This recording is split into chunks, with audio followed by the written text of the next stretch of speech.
বজবজ মহেশতলা থেকে চুরি যাওয়া লক্ষাধিক টাকা সোনা সহ মহারাষ্ট্র থেকে গ্রেপ্তার চোর। দক্ষিণ 24 পরগনার অ্যাডিশনাল এসপি হেডকোয়ার্টার ডায়মন্ড হারবারের এসপি অফিস পৈনাল অফিস থেকে আজ সন্ধ্যা 6টার সময় এক প্রেস বিবৃতি করে জানা, গত 24শে এপ্রিল বজবজের প্লাস্টার মোড়ে শ্রী গণেশ এসএস সেন্টার নামে এই দোকানদারের এক কর্মচারী সোনার গহনা হাতিয়ে নিয়েছে। এই মর্মে এই দোকানদারের কর্ণধর নিতিন বাবর একটি লিখিত অভিযোগ করেন। কর্মচারী সমাধান পোপাট গার্ডের নামে পাশাপাশি চুরির সময়কার সিসিটিভি ফুটেজও থানায় দেন।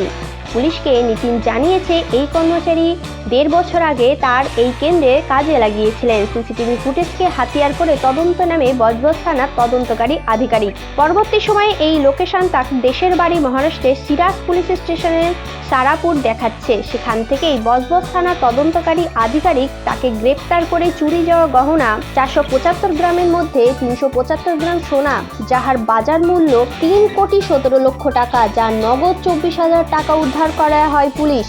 পাশাপাশি মহেশতলার দুটি অ্যাপার্টমেন্টে থেকে 50 গ্রাম চুরি যাওয়া সোনাও উদ্ধার হয়। মহেশতলার নিহারিকা অ্যাপার্টমেন্টে আরও একটি দামোদর অ্যাপার্টমেন্ট। তবে বজবজ ঘটনাকে কেন্দ্র করে অ্যারেস্ট করা আসামিকে মহারাষ্ট্র থেকে পুলিশ ট্রানজিস্ট্রি রিমান্ডে নেওয়া হয়। আসামিকে জিজ্ঞাসাবাদ করা হচ্ছে। বজবজ থানার একটি গোল্ড র ম্যাটেরিয়াল শপ, এখানে 24শে এপ্রিল একটি অভিযোগ আছে নিতিন দাসাসো বাবর। বেসিক্যালি উনি মহারাষ্ট্রের একজন ব্যবসায়ী। বজবজ থানার গণেশ এসএস সেন্টার বলে একটি জায়গায় উনি গহনার ব্যবসা করতেন।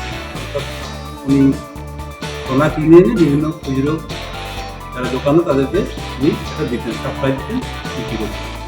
তার দোকানের কর্মচারী গত 24শে এপ্রিল তার দোকান থেকে একটা বড় অ্যামাউন্টের গহনা সোনা 475 গ্রামের মতো এবং সঙ্গে 23,000 টাকা নিয়ে চলে যায়। আমরা সিসিটিভি ফুটেজে সেটা দেখতে পাই।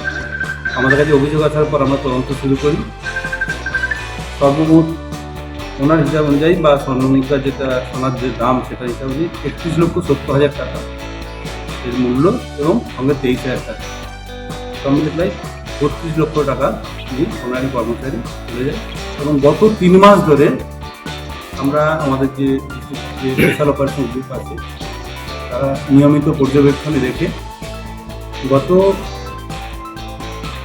23শে জুলাই মহারাষ্ট্রের তার গ্রাম থেকে তাকে এবং যে সোনাটি ও এখান থেকে চুরি করে নিয়ে গিয়েছিল তার একটা বড় অংশ ঠিক ওই জায়গা থেকে ওর গ্রামের পেছনে যে আখের ক্ষেত আছে সেখান থেকে উদ্ধার করে।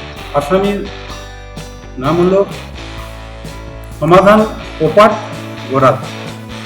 এরও বাড়ি মহারাষ্ট্রের সোলাপুরের মালসিরুস যে থানা আছে তার আন্ডারে। এখান থেকে পুলিশের যে নিয়ম আছে ওখানে থেকে মানে কোর্টে প্রডিউস করার পর ট্রানজিট রিমান্ডে আমাদের এখানে নিয়ে আসি এবং আমরা এখন ওকে রিমান্ডে রেখেছি। বাকি যেটুকু সোনার পরিমাণ আমরা এখন উদ্ধার করতে পারিনি, ওকে জিজ্ঞাসাবাদ চলছে এবং আমরা কিছুটা ইঙ্গিত পেয়েছি। আমরা খুব তাড়াতাড়ি বাকিটা আমরা এখনও পর্যন্ত 475 গ্রামের মধ্যে 310 গ্রাম উদ্ধার হয়ে গেছে। এখনও 150 গ্রামের মধ্যে আমরা যেটুকু পর্যন্ত ইনভেস্টিগেশনে পেয়েছি এখন কিন্তু ওর নামে আমরা পেয়েছি এবং স্বীকার করেছি যে অংশটাকে নিয়ে গেছি। আমরা এখন 9 দিনের রিমান্ড পেয়েছি। এর সঙ্গে আরও দুটো গুরুত্বপূর্ণ চুরি আমরা উদ্ধার করেছি। মহেশতলা থানায় সাম্প্রতিক সময়ের মধ্যে দুটি চুরি হয় বাড়িতে।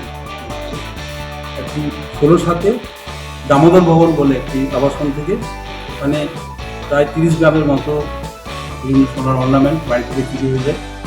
আরেকটি হয়ে যায় 20/7 নিহারিকা অ্যাপার্টমেন্ট।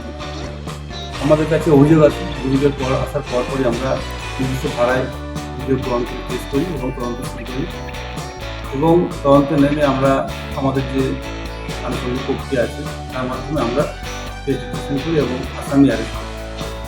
দামোদর ভবনের যে কেসটা আছে সেই কেসে আমরা 3 জন আসামিকে অ্যারেস্ট করেছি। আর নিহারিকা অ্যাপার্টমেন্টের যে কেস এখানে আমরা 2 জন আসামিকে অ্যারেস্ট করেছি এবং দুটো ক্ষেত্রেই আমরা গহনার একটা বড় অংশ উদ্ধার করতে পেরেছি।